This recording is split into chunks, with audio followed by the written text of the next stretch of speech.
কক্সবাজারে একটা অনুষ্ঠান ছিল যে কোনো একটা দলের, তো ওখানে আমাকে কষে গালিগালাজ করেছে, সেটা একটু মানুষের মধ্যে প্রতিক্রিয়া হয়েছে, তারা প্রতিরোধ করতে চেয়েছে। এগুলো কিভাবে সামলায়, উদ্দেশ্য বিভিন্ন রকমের আমরা বুঝতে পারি, কিন্তু এরপরে আমার এলাকা দিয়ে ক্রস করার কথা ছিল, সেখানে কোনো রকমে শান্তিপূর্ণভাবে যাতে ক্রস করা যায় সেই ব্যবস্থা এখানে বসে বসেই করতে হয়েছে।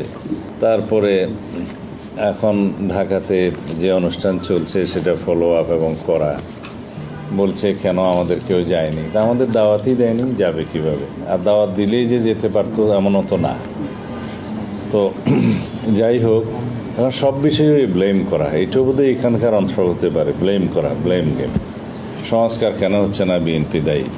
আমি প্রতিনিয়ত মিডিয়াতে বলছি, ওখানে বলছি যে সংস্কারের যখন কেউ দন্তের স উচ্চারণ করে নাই, তখন আমরা সংস্কারের প্রস্তাবনা দিয়েছি আরও 2 বছর আগে। এই সরকার দায়িত্ব নেই আরও 1 বছরের বেশি সময় আগে আমরা 31 দফা দিয়েছি, তার 1 বছর আগে আমরা 27 দফা দিয়েছি, তারও প্রায় 6-7 বছর আগে 2016 সালে ভিশন 2030 দিয়েছি। এখন সবগুলো কম্পাইল করে ওই 31 দফাটা লেখার দায়িত্ব আমার ছিল। আমি যে বাইরে একদম বেকার ছিলাম তা ভাবার কোনো কারণ নেই। তো ওই কাগজগুলো যখন ছিল তার মধ্যে আমরা সবাইকে অ্যাকোমোডেট করেছি।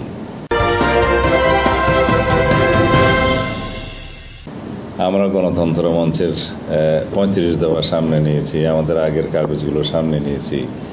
ন্যাশন ওয়াইড আমরা বিভিন্ন শ্রেণী পেশার মানুষের সাথে কথা বলেছি, তাদের মতামত নিয়েছি, তরুণদের সাথে কথা বলেছি, তাদের মতামত নিয়েছি। সমস্ত নিয়ে আসলে পলিসি ফ্রেমিংয়ের জিনিসগুলো তো ডিটেইল হয় না, ওইটাও একটা one kind of constitution of reformation, এবং সেই কনস্টিটিউশনে কিন্তু সবসময় সব কিছু ডিটেইল করা থাকে না।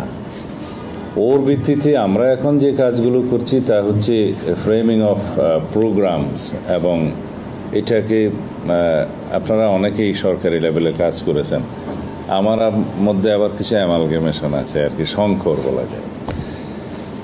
যে কোনো পলিসি যেমন নিরক্ষরতা দূর করা হবে, এটা বললে তো নিরক্ষরতা দূর হয় না, সেটার জন্য প্রোগ্রাম সেট করতে, কর্মসূচির পরে সেটা প্রজেক্ট হবে, বিভিন্ন প্রজেক্ট, বাজেট প্রণয়ন, ইমপ্লিমেন্টেশন হবে, তারপরে ইভ্যালুয়েশন হবে। These are all steps.